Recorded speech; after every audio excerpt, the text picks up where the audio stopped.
재밌네. 아주 유쾌하게 드라마를 봤는데 네, 이 드라마 만들면서 아이들의 그 대중문화 소양뿐만 아니라 저는 어떤 생각을 했냐면 기본적으로 소통하고 협력하고 또 새롭게 창출하는 그런 경험을 함으로써 소위 말해서 요새 미래 역량 이런 것들을 경험할 수 있는 좋은 기회가 아니었나 이런 생각이 좀 들었어요. 그러니까 온라인 공간을 통해 가지고 저렇게 지금 모든 학생들이 지금 주체가 되어가지고 자기 어떤 롤을 갖고 자신의 역할을 하는 이런 모습 보니까 저렇게 해도 교육의 한 모습들이 만들어지겠구나 이런 생각이 듭니다. 아이들한테 주는 어떤 교육적 효과는 어떤 게 있었나요? 일단 저는 세 가지 정도 간략하게 말씀드릴 수 있을 것 같아요. 첫 번째는 아이들은 수업에 임함에 있어서 동기유발이 굉장히 중요한데 재미있어야 돼요. 일단 재미가 없으면 학습으로 초대가 안 됩니다. 그래서 이런 대중문화 교육을 적용한 수업을 하다 보면 일단 아이들이 바로 흥미를 느낍니다. 첫 번째가 아이들이 수업에 더 적극적으로 참여한다는 것이고요. 그다음 두 번째는 컨텐츠를 제작하는 과정에서 아까 교수님께서 말씀하셨듯이 사회적 기술 역량을 키울 수 있습니다. 기본적으로 의사소통 역량이라든지 그 촬영하고 편집하는 과정에서 제가 이제 활용 교육을 하거든요. 그러면 자연스럽게 ICT 그러니까 정보 처리 역량이라든지 이런 부분이 키워집니다. 그리고 세 번째는 컨텐츠가 업로드되고 나서 후에 일어나는 일이 더 굉장히 중요하다고 생각하는데 미디어 리터러시에서 이제 그 성찰하는 부분이 있습니다. 성찰하는 어떤 역량이 필요한 부분이 있는데 아이들이 업로드가 되고 나서야 아이들이 온라인상에서 어떤 반응이 있고 댓글을 보지 않습니까? 그러면서 살아있는 사이버 예절 교육이 이루어지고 온라인 교육이 된다 이거죠. 그래서 한 세 가지 정도가 가장 크게 아이들에게 어떤 긍정적으로 작동했던 것 같습니다. 그리고 학부모님은 직접 자제분이 그 웹드라마에 출연하고 제작에 참여를 했는데 옆에서 보시기 어땠어요? 이 웹드라마라는 건 저도 이번에 좀 처음 이렇게 직접 영상을 촬영하시고 이런 거 하는 걸 처음 봤고요. 그리고 워낙은 알고 있었지만 그리고 요즘 또 아이들끼리 뭐 핸드폰으로도 이렇게 웹드라마를 촬영한다고 하더라고요. 그리고 자기네들끼리 편집도 해보고 그러면서 정말 이런 과정을 겪으면서 자기들이 그냥 막연히 동경하게 됐던 그런 꿈들에 대해서 좀 한 발짝 더 다가갈 수 있고 그리고 이 수업 자체 내에서 그런 걸 교육을 만약에 해주신다고 하면 좀 더 수업에 진짜 정말 더 흥미가 있고 적극적이 되지 않을까 생각이 듭니다. 아니 확실히 뭐 우리 딸 기준을 한번 보면 아니 뭐 이렇게 뭘 찍잖아요. 편집을 뚝뚝뚝뚝 다들 나오는 거예요. 그래서 야 저보다 아빠도 그래도 영상에 대해 좀 아는데 사실 편집만 하면 이렇게 가슴이 답답해지거든요. 근데 그걸 너무 쉽게 해버리는 거예요. 참 신기하다라는 생각이 들었는데 그러면 집에서는 이제 뭐 지금 직장 일도 하신다는데 가능할지 모르겠지만 어떻게 대중문화 교육을 자녀들한테 시키시는 거예요? 사실은 저희는 집에서 이게 대중문화 교육을 막 직접적으로 뭐 이렇게 교육을 한다는 건 상당히 불가능하고 어려운 일이에요. 저는 없습니다. 네, 그래서 저희도 집에서 이렇게 뭐 유해 컨텐츠라고 하죠. 그렇죠. 그 유해 컨텐츠에 대해서 어떤 것이 유해한지, 어디에 유해한지 이런 것들만 설명을 해줄 뿐이지 거기에 대해서 이렇게 실시간으로 쏟아나져 나오는 그 유해 컨텐츠를 계속 접하고 있고 아이들이 하는데 그거를 옆에서 일일이 하나하나 다 거르기란 정말 불가능하거든요. 그렇죠. 그리고 사실 이 대중문화에 노출되면 그런 나쁜 것, 좋은 것도 있지만 어떤 주장이나 어떤 이야기에 대해서 옳고 그름을 판단하는 능력 이것도 되게 중요하잖아요. 그렇죠. 기본적으로 이게 대중문화 교육, 소양 교육의 핵심이 돼야 되지 않을까. 즉 비판적 사고 능력이라고 우리가 그러는데 그런 교육의 필요성 상당히 중요하지 않을까요? 개 교수님 어떻게 보시나요? 네, 맞습니다. 요즘은 너무나 많은 정보와 미디어가 쏟아져 나오고 있는 상황이잖아요. 그래서 이러한 그 미디어를 비판적 사고를 가지고 바라볼 수 있도록 학교에서는 미디어 리터러시, 아까 선생님들 말씀해 주신 미디어 리터러시 교육을 하고 있어요. 미디어 리터러시 같은 경우에는 미디어를 통해서 전달되는 메시지를 이해하고 읽어내고 더 나아가서 메시지를 생산하는 능력이라고 우리가 이제 의미하고 있어요. 학생들이 이런 미디어 리터러시 교육을 통해서 올바르게 미디어를 이제 보고 판단할 수 있는 능력을 이제 학교에서 교육을 하는 거죠. 그래서 지금 정말 많은 이런 미디어들 중에서 무엇이 나에게 유익한 건가 이제 올바르게 선별할 수 있는 그런 교육이 공교육에서 하고 있고 꼭 필요하다고 생각합니다. 그럼 선생님 요즘 학교에서 어떤 그 영상이나 뭐 매체들, 미디어 매체들에 대한 어떤 비판적 사고 교육 이런 것들은 어떻게 이루어지고 있어요? 일단은 국어과 중심으로 이게 교과서의 미디어 리터러시 부분에 이제 분석과 평가 이렇게 비판적 사고하는 부분이 교과에 있습니다. 교과서에 있어요? 교과서에 아예 국어과 중심으로 있고 나머지 부분들 이제 미디어 리터러시 요소들은 이제 전 과목에 걸쳐 가지고 이렇게 뭐랄까요 녹아져 있다라고 생각할 수 있습니다. 그래서 선생님들이 이제 취사 선택을 하시는 거죠. 재구성을 하시면서 보통 이렇게 이루어지고 있고 아무래도 아까 말씀하셨다시피 생산자보다는 소비자가 훨씬 더 압도적으로 많기 때문에 이제 소비자 교육에 좀 더 치중되는 면이 있습니다. 근데 다만 저는 이제 지금 요즘 추세는 소비자로서의 교육도 강조되지만 이제 환경이 바뀌었잖아요. 누구나 이제 생산자가 될 수 있는 환경이 되었기 때문에 이걸 같이 가미해서 활용을 하면서 다시 생산자 교육도 하면서 소비자 교육으로 다시 환원되는 이 과정, 일련의 과정이 선순환되길 바랍니다. 그렇군요. 선생님? 저는 이제 담당이 역사다 보니까요. 역사 교육 차원에서 생각해 보면 예전부터 미디어 리터러시 교육이 있었다고 할 수 있습니다. 예를 들면 뭐 중국의 동북공정이라든지 일본의 독도 도발, 교과서 왜곡 이런 정보가 사실은 우리 입장에서는 가짜 정보잖아요. 이 속에서 어디까지가 진실인지 또 우리가 이것을 어떻게 대처해서 어디까지 받아들이고 어디까지를 비판적으로 우리가 대응할 것인지 이런 교육들은 사실 조금씩 해왔거든요. 근데 이제 지금 박 선생님께서 말씀하신 것처럼 이런 부분들이 녹아 있었던 것이지 전면으로 드러나지는 않았기 때문에 이제 그런 부분들을 어떻게 우리가 구성하고 새로운 교과로 만들 것인가 이런 고민은 좀 지금부터 필요하다고 생각합니다.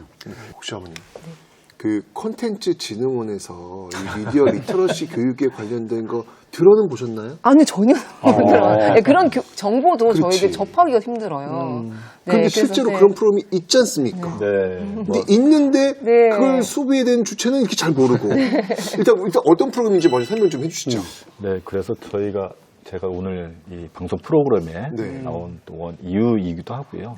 그러니까 제작자나 내지는 소비자로서의 어떻게 받아들일 것인가에 대한 부분들은 사실은 많은 대책이 있었던 건 아닙니다. 근데 저희 진흥원에서도 이런 부분에 대해서 그러면 뭐 개별적인 어떤 뭐 교육을 하기에도 좀 어렵고 그래서 온라인 콘텐츠로 저희가 좀 만들었어요. 그래서 저희 진흥원의 사이버 콘텐츠 아카데미라는 곳에 들어가시면은 아직 많지는 않습니다. 근데 제작자 입장에서 보면은 제작자가 이제 뭐 인권 침해나 제작을 하는 과정에서 이런 부분에서 어떻게 바라볼 건가에 대한 가이드라인 내지는 그 아까 말씀하셨던 그 가짜 뉴스에 대한 부분들, 사실 혹은 거짓에 대한 어떤 이런 판별에 대한 그 부분에 대한 그 내용들, 나아가서는 좀 여러 가지로 그 이 사이버 폭력에 대한 부분들도 어떻게 볼 것인가에 대한 그 몇 개의 과정이 온라인 과정으로 들어갈 볼 수가 있어서요. 아마 학부모님들이나 제작하시는 분들, 선생님들께서도 좀 쉽게 접근하지 않을까라는 생각이 들고요. 오늘 또 이렇게 저희는 이제 그 콘텐츠 산업 현장에 계신 분들을 중심으로 이 교육 프로그램을 만들었는데 이런 그 청소년을 대상으로 학생들 대상으로 하는 이 창의 교육이나 미디어 리터러시에 대한 중요성을 좀 저 스스로도 많이 좀 이해를 하고 가는 자리인 것 같습니다. 예. 너무 잘 됐네요. 그렇죠. 네. 우리가 이제 대중문화 하면은 교육과 관련해서 저도 그렇지만 수업에서 그 컨텐츠들, 특히 이제 영화 이런 것들 많이 활용을 하거든요.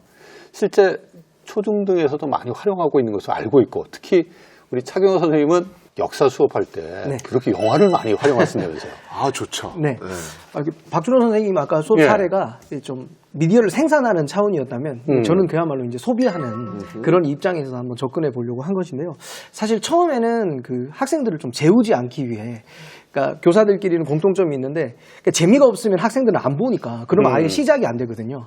그러다 보니까 제가 말로 막 무슨 이순신 장군도 됐다가 광개토대왕도 됐다가 하는 것보다는 뭔가 좀 그런 영상 자료가 있으면 좋겠다. 이렇게 해서 출발을 했습니다. 처음에는 영상을 보여주는 곳에서 출발을 했는데 이제 보여주는 것만 가지고는 모자라니까 그걸 통해서 어떻게 역사 수업으로 연결할 수 있을까 이런 부분을 한번 생각해 보게 되었습니다. 예.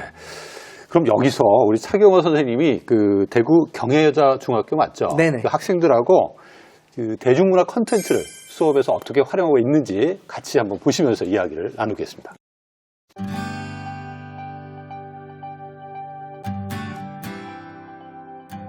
드디어 기말고사가 끝났습니다. 기말고사 끝나면 영화 봐야지. 영화 보는 시간이지. 시험 끝난 학생들의 마음이야. 뭐 다들 아시죠? 일단 수업만 아니면 좋겠어요. 오후엔 동아리 시간인데요. 오늘은 왠지 동아리 활동이 더 기대돼요. 아, 이게 동아리군요, 지금. 교재 다 가져왔어요? 그러면 110페이지 한번 펴보겠습니다. 그럼 그렇지. 역사 선생님이 시험 끝났다고 우릴 가만 내버려둘 리 없죠. 우리나라는 불행히도 1910년에 일본에 의해서 국권을 빼앗기고 약 35년간 일본의 식민 지배를 받아요. 하지만 우리 민족의 독립의지는 그대로 꺾이지는 않았어요. 선생님, 저희 오늘 시험 끝났단 말이에요. 열정 넘치는 우리 역사 선생님, 제발 누가 좀 말려주세요. 그런데 오늘은 수업이 평소와는 조금 다른 것 같아요. 영화 암살로 배우는 역사? 이 영화는 제가 정말 재밌게 봤어요. 갑자기 수업이 확 기대되는데요.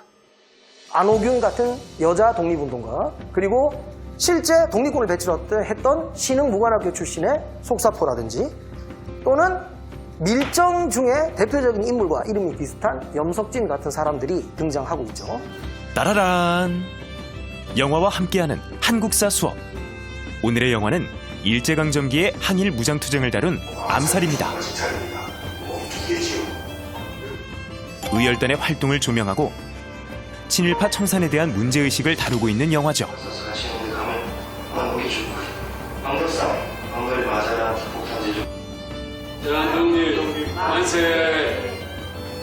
사실 이 암살이라는 영화는 허구입니다. 하지만 이 허구의 영화 속에 김구와 김원봉 같은 실존 인물들이 등장하고, 실존 인물을 모델로 한 듯한 안호균 같은 여자 독립운동가, 여성 독립운동가들도 굉장히 많았어요. 선생님 말씀으로는 영화로 역사를 공부할 땐 역사적 사실과 재미를 위해 각색된 부분을 잘 구별하는 게 중요하대요. 대부분의 그 역사 선생님들이나 역사 학자들이 영화의 가치를 인정하면서도 가장 두려워하는 것이 영화의 허구성입니다. 그래서 영화를 감상한 후에 어디까지가 역사적 기록에 근거한 것이고 어떤 부분은 가짜인지 허구인지 이런 팩트 체크를 하는 부분이 아무래도 가장 주의할 점이라고 생각합니다. 그래서 영화를 보고 난 뒤에 진짜 역사 수업이 시작되는데요. 먼저 선생님이 몇 가지 질문을 던져주셨어요. 답을 찾다 보면 영화 속 역사적 사실도 더 정확하게 이해할 수 있고요. 전개 속도가 빨라 잘 모르고 넘어갔던 사건이나 용어도 다시 공부할 수 있죠.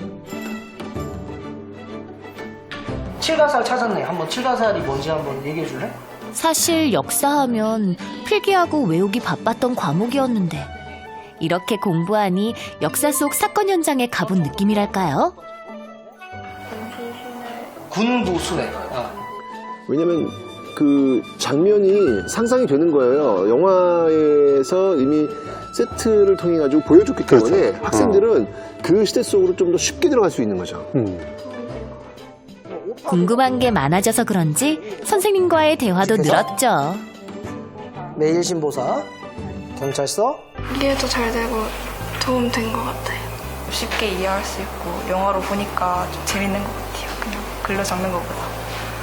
영화를 사실 보긴 봤는데 이렇게 자세하게 다룰 줄 몰라서 상상 이상으로 더 재밌게 공부할 수 있는 것 같아요. 아무리 열심히 노력을 해도 재우는 수업이 벗어나기가 힘든 부분이 있거든요. 그런데 괜찮은 콘텐츠, 또 그것을 통해서 확실히 학생들이 이해할 수 있다면 다 깨워가지고 몰입하고 훨씬 쏙쏙 잘 들어가는 그런 느낌을 받을 수 있거든요. 그래서 저는 이것이 효과적이라고 생각하고 있습니다. 어떤 사람들은 역사만큼은 꼭 교과서로 제대로 배워야 한다고 말한대요. 그런데 저희는 이렇게 묻고 싶어요. 넘쳐나는 대중문화 속에 사는 우리의 오늘도 언젠간 역사가 되지 않겠냐고 말이죠. 그때도 역사는 꼭 교과서로 배워야 한다고 고집하실 건가요? 저 수업을 보면서 정말 학생들이 역사 수업을 저렇게 듣게 되면 역사는 살아있는 것이다. 그렇죠. 라고 느낄 것 같아요. 당연하죠. 사실 저는 고등학교 다닐 때는 그냥 달달달달 암기만 했는데 그 이후에 대학 때 국사 공부할 때는 일부러 막 상상하면서 제가 책을 본 적이 있어요. 그럴 때 훨씬 더 재미있고 생생감을 느끼는 거예요. 그럼요. 아까 수업에서 재밌는 게 네네. 학생들이 이제 영화 보고 그 다음에 이제 팩트 체크 하나하나 사실을 찾아가잖아요. 네. 이게 일종의 탐정놀이 같아. 정말 흥미를 느끼면서 수업에 참여할 것 같은데 학생들 반응은 어떤가요? 네, 학생들 같은 경우에 그냥 제가 수업만 하고 그것을 일방적으로 이제 듣거나 또는 뭐 옛날처럼 줄을 치는 수업을 하는 분들은 거의 없지만 대신 이제 활동지 괄호를 채우는 이런 것들을 많이 하거든요, 아직도. 근데 그런 경우에는 조금 일방적이니까 재미가 없죠. 문제는 발문입니다. 그래서 영상 자체를 보여준 것도 중요하지만 이것을 어떤 발문으로 연결시킬 것인가. 그 발문 속에 사실을 자연스럽게 탐구하는 경우도 있고 나중에는 본인의 역사적 판단력까지 요구하는 이런 부분들을 잘 구성하는 것이 핵심이었던 것 같고 그렇게 잘 구성되는 경우에는 학생들이 매우 즐거워했습니다. 그러면서 이제 말씀하신 대로 그 역사 수업을 통해 가지고 어느 부분을 좀 중점을 둬야 이 미디어 리터러시 교육이 좀 더 성공할 수 있다고 생각하세요? 일단 일반 학생들 모두가 이 역사는 불변의 진실이라고 생각하는 경우가 많아요. 그런데 사실은 역사도 해석이고 결국은 또 시대 해석마다 달라질 수 있는 것이 역사의 본질이거든요.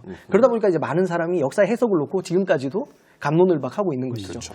근데 교과서가 다 진실이 아니고 이런 방식을 통해서 영화나 드라마뿐만 아니라 이러한 역사적 기록 자체도 사람들의 입을 통해서 사실은 좀 변형된 것이 있지 않을까.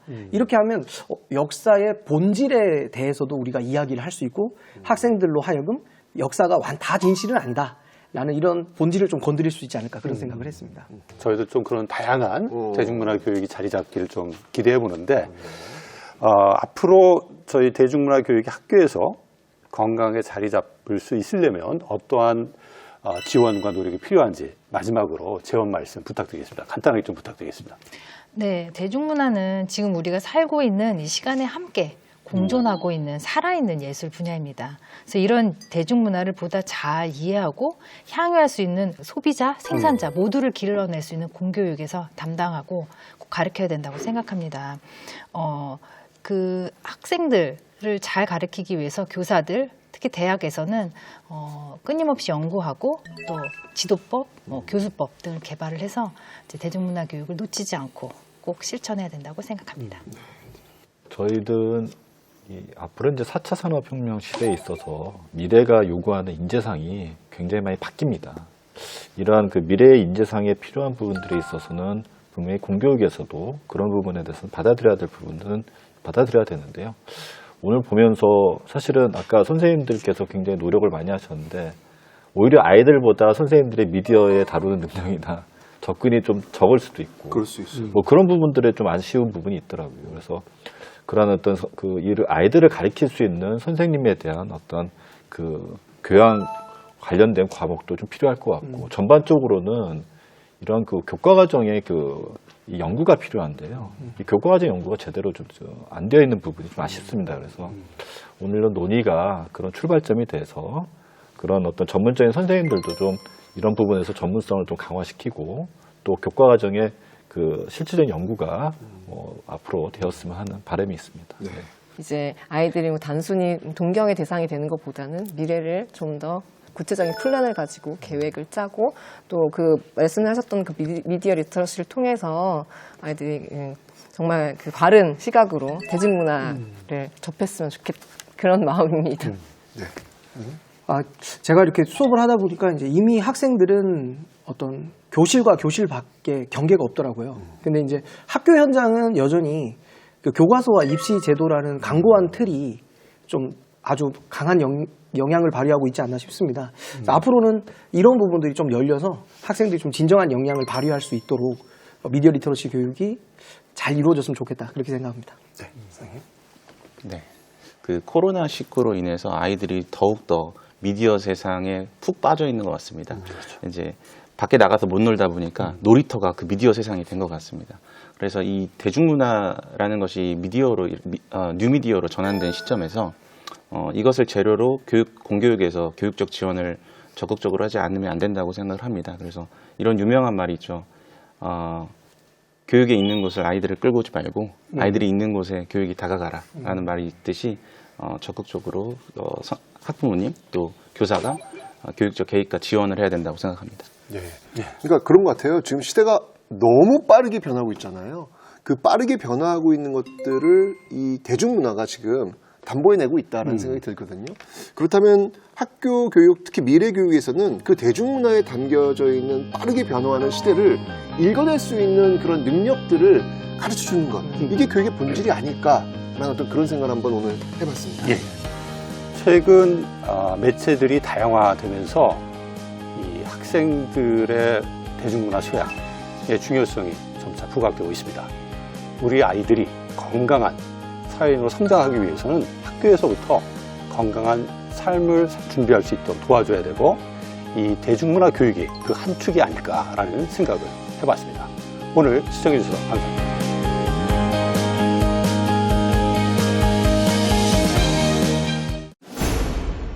20대 때 이제 원하는 대학에 합격하고 30대가 되어서는 어느 정도 자리도 잡고 회사에 들어가거나 성공할 것으로 예상을 하여서